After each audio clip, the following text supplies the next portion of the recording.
Right, so in today's video, we're going to be starting the recovery of this lawn and also the lawn at the top too. So just so you can get an idea of what the lawns are looking like at the moment, you can see on this lawn, we've gone really patchy, which isn't great. This side, you know, as you've seen in previous videos, has completely died back. The edges are looking a little bit rough. I've got a theory behind that in a minute as to why that's happened. But you can see we've got these lighter patches. We've got some weed grass that's riddled in this lawn. So that's something we're going to be dealing with. If we come up to the top, you can see this one is fairly similar, but the difference between this one and the one at the bottom is we've not got those big lighter patches. There are a few weed grasses in here. It's just inevitable that they're going to grow in your lawn, but we'll be pulling those today and looking to see, you know, what can we do at this time of year now that it's, you know, the start of the spring. What sort of jobs can we do to improve lawns like this and also lawns like this? I've had quite a lot of people comment on my videos over the past few weeks about the state of their lawns, how, you know, the waterlogged are looking similar to what the likes, you know, this lawns are looking like. And they're seeing other YouTube videos where people starting with these amazing lawns, and it's quite frustrating because you almost think, what did you do wrong last year to end up with a lawn in this state? And it's not necessarily down to anything you did wrong last year. The main reason behind, you know, these lawns looking as bad as what they do at the moment is purely because of the amount of rain that we've had. Now, in those months of June, July and August and September, it was amazing because it was really warm, but also the grass was being watered every day. I mean, I don't even think I used my sprinkler after May last year, but that rain has just been relentless, and it's just left lawns that are sitting in the shade being waterlogged. Now, if you've seen any of my previous videos, I've been doing some work on the front lawns, and the difference between them and these ones is night and day, because they're sitting in the sun for most of the day. That water is able to evaporate out of the lawn, so it's not sitting there excessively. But you can see there's a corner over this side of the lawn in here where it's only just starting to see the sun now.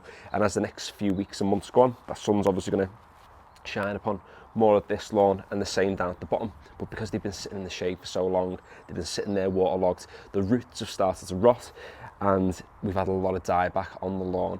And also as well, the blades have just become thinner too. So even though some of the grass has died back, because the grass blade, the grass plant is relying on the nutrients that it stores within the actual leaf of the plant, it's been using those reserves of energy, which is then obviously making the blades thinner and then giving your lawn this overall sort of thin appearance. So first thing you can do to a lawn like this at this time of year is get on with a fertiliser. Now, I would recommend getting on with an autumn mix, which sounds sort of counterintuitive because we're in spring now, but I got on this lawn last week with the Miracle Grow autumn fertiliser. Now, the reason why I went with that was because it's a 6-5-10 mix, like the NPK rating. So that means only 6% nitrogen, which is going to promote growth, but it's not going to promote a lot of growth. So for example, the front lawn, yesterday I put an application of fertiliser on that, and that has 10% nitrogen in it. So it's going to promote much more growth than what the autumn mix will actually do. It also has 10% potassium, which is brilliant for the actual overall health of the plant and the root development, making it a little bit more hardy. Now, that doesn't mean that I can't get on with a spring fertiliser mix, which will have a lot more nitrogen in, sort of later this month, which we will be doing. So when we get into sort of like late March, I'll be getting on this lawn with its first application of, you know, regular spring fertiliser to really promote that growth. But the autumn fertiliser is what I've put down purely for the recovery of the plant. Let's just see how much we can salvage of this current lawn in its current state, and then we can think about other things we can do. Because lawns like this, lawns that have been sat in the shade all winter, they're going to take a much longer time to actually recover compared to those that have been sitting in the sun for the past few months. I also cut this for the first time last week, and I'm going to get on again now. I'm going to cut both lawns with the hater on the third highest setting, so I'm only nicking the top off the grass blades. But just be very careful when you're cutting lawns like this, because the fact that they're holding that much moisture at the moment, if you turn your lawnmower too aggressively, especially if you've got a rear roller at the back, you can churn off a little bit of your grass. So just be careful when you get on.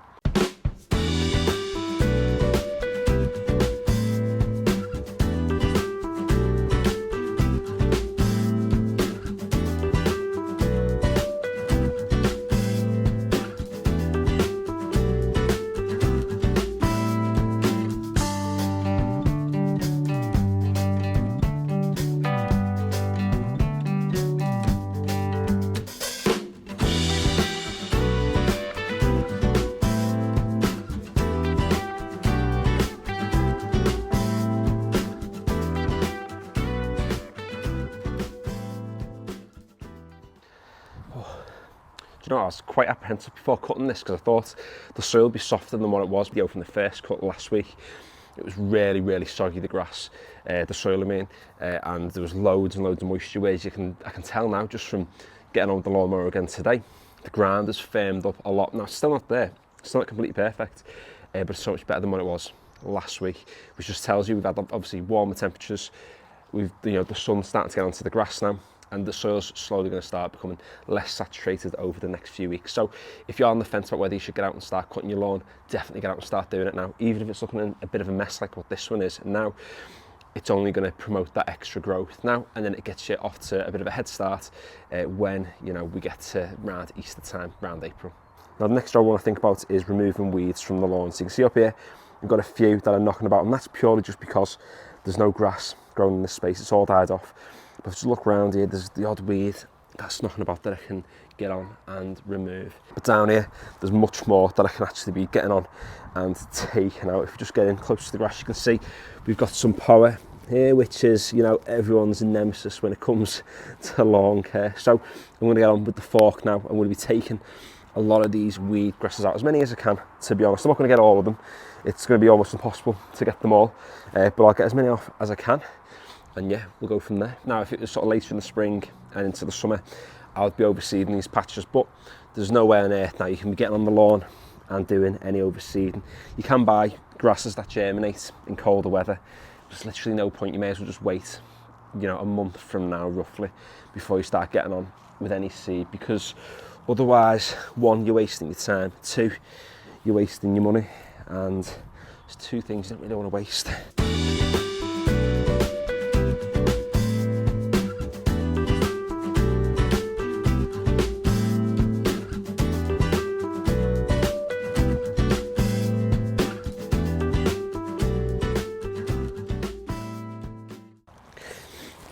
Probably the best thing about power is the fact that the actual plant itself has really shallow roots, so pulling it out from the ground is relatively easy.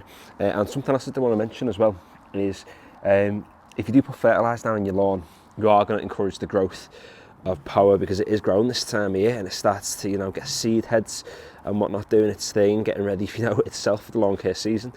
But the way I see it is, if you get fertiliser down now, it gets that power growing, and you can see where it is, and then you can target it and actually get it removed more easily than if you waited until you did your renovation, and then you end up letting a lot of those seeds germinate. Now, I'm not going to get all of them today, not a chance, but what will happen is I'll reduce the amount that's actually in here, and then when I come to scarify it in around about a month's time, it's going to rip out all the rest of those weed plants, really. So lovely.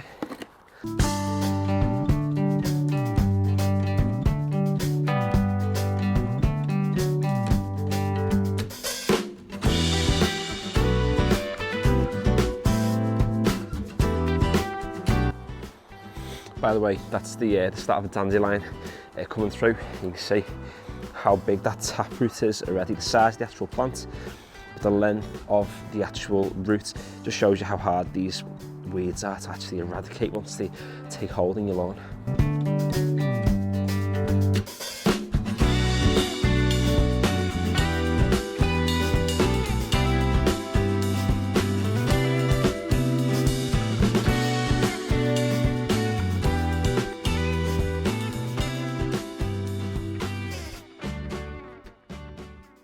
Now, that's not going to be every weed grass plant removed, but it's going to go a long way as to actually helping the grass recover now over the next few weeks, because it's going to be less invasive with those weed plants. So hopefully it puts it in good stead. I mean, some people might say we should really be waiting until we are overseeding, because then we can overseed those patches, but I don't really see it as much of an issue.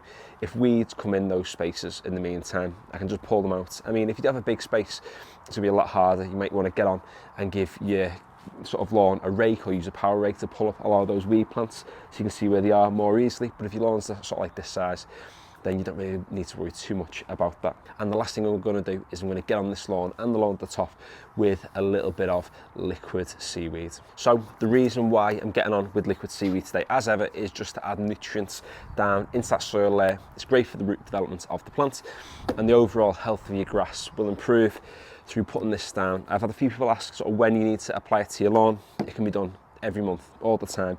I mean, avoid when we've got frosts and things, but if we're not going to have a frost, there's no issue with getting this down onto your lawn. And I'm going to use a knapsack sprayer to apply it today. As ever, 30, 40 quid on Amazon. It's probably one of the best purchases you'll make.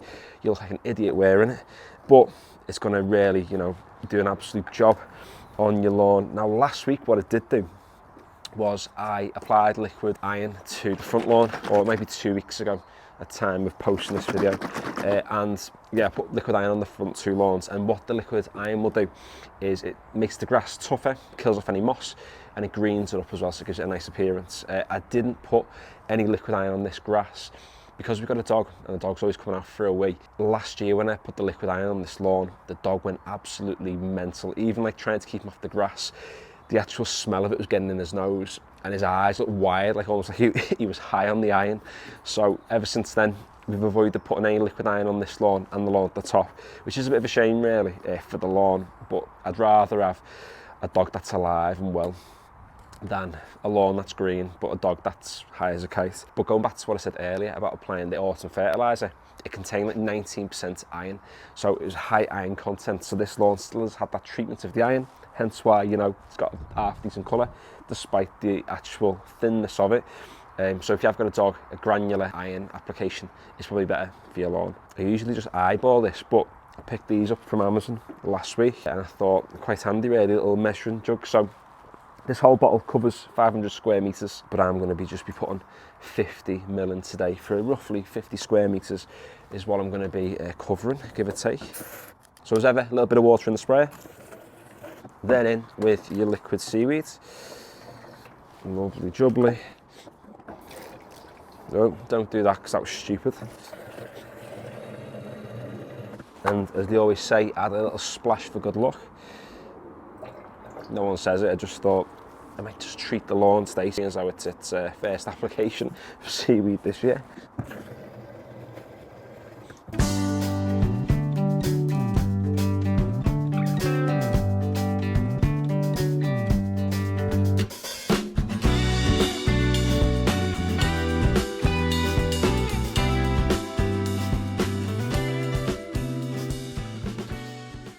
Right, so it's been about 2 weeks now since I put the fertiliser down onto this lawn and the one at the top. It's been about a week since it's last cut, and we're going to have a look at how they're looking now that we're at the start of March. So, honestly, I mean, horrendous. It does look really bad, but it's not as bad as it initially looks. So you can see the actual lawn itself is slowly starting to thicken up ever so slightly. Nothing major, but compared to what this lawn was actually looking like around about 2 weeks ago, I mean, it still looks pretty bad, but it's better than what it was. And even now, there's still a bit of moisture in the soil because yesterday we did have a little bit of rain, but we've not had as much rain over the past week, so the ground has slowly started to firm up. Even the lawn up at the top, I mean, from this angle, doesn't look too bad, to be honest. It's doing pretty well.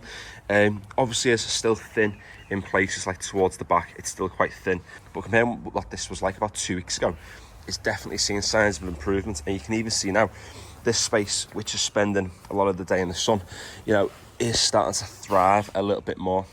We don't have a lot of yellowing in the grass blades here. We've got one nice consistent dark green colour, and that's because of the actual iron that was in the fertiliser that I put down. So that's, you know, a really big positive. And we've got a few days now where we're going to be having some decent dry weather. So fingers crossed this lawn continues to do as well as it's doing. I mean, we're not exactly going to be winning the lawn of the year with this one, are we? But you never know. You never know. Give it about 3 or 4 weeks and this lawn is definitely going to be bouncing back. So that's it for today's video. Hope you've enjoyed it. Hopefully you found it useful.